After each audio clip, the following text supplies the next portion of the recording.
আমি শুধু সংক্ষেপে বলতে চাই যে আজকে যেই মানুষটিকে নিয়ে আমরা এখানে আলোচনা করছি, তিনি রাজনৈতিক পরিবারে জন্মগ্রহণ করেও তিনি রাজনীতির ধারে কাছেও ছিলেন না।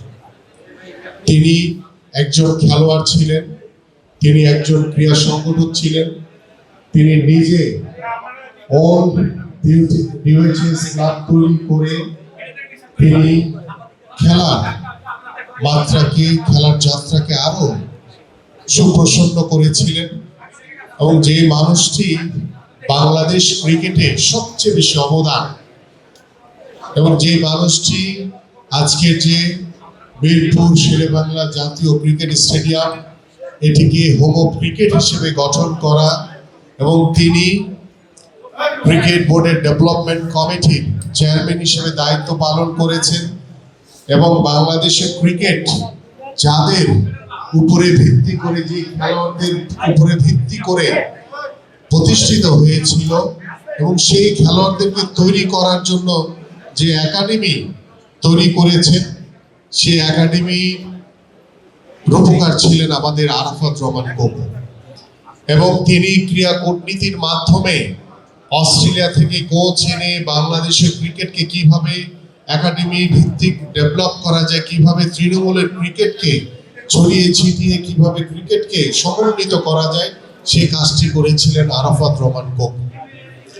আজকে এই মানুষটিকে ওই স্বৈরাচার শেখ হাসিনা যেভাবে নির্যাতন নিপীড়ন করে, তিনি অসুস্থ অবস্থায় যখন বিদেশে অবস্থান করছিলেন, তিনি তখন তার পরিবার থেকে দূরে ছিলেন, তার মায়ের কাছ থেকে দূরে ছিলেন, তার ভাইয়ের কাছ থেকে দূরে ছিলেন।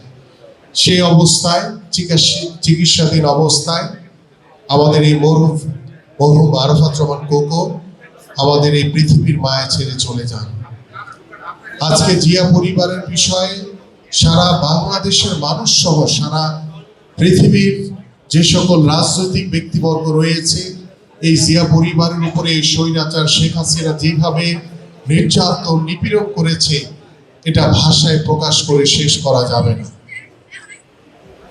আজকে আমাদের মাননীয় প্রধানমন্ত্রী, তিনি যে মহানুভবতা দেখিয়েছেন, তিনি যে উদারতা দেখিয়েছেন, তিনি কিন্তু বলেছেন যে আমি কোনো প্রতিশোধ নিতে চাই না, আমি কোনো প্রতিহিংসার রাজনীতি করতে চাই না।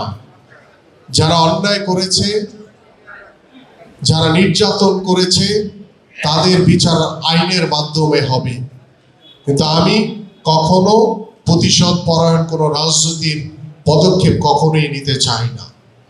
আমাদের মাননীয় প্রধানমন্ত্রী, তিনি তার পরিবার সহ প্রতিটি মুহূর্তে গত 17 বছর নির্যাতনের শিকার হয়েছে।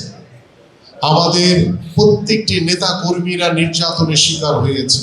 আজকে আমরা দৃঢ়ভাবে বলতে চাই, আমরা প্রতিহিংসা রাজনীতি দেখতে চাই না। আমরা সহমর্মিতার রাজনীতির মাধ্যমে সুষ্ঠু রাজনৈতিক পরিবেশ তৈরি করে আমরা আমাদের এই বাংলাদেশকে এগিয়ে নিয়ে যেতে চাই।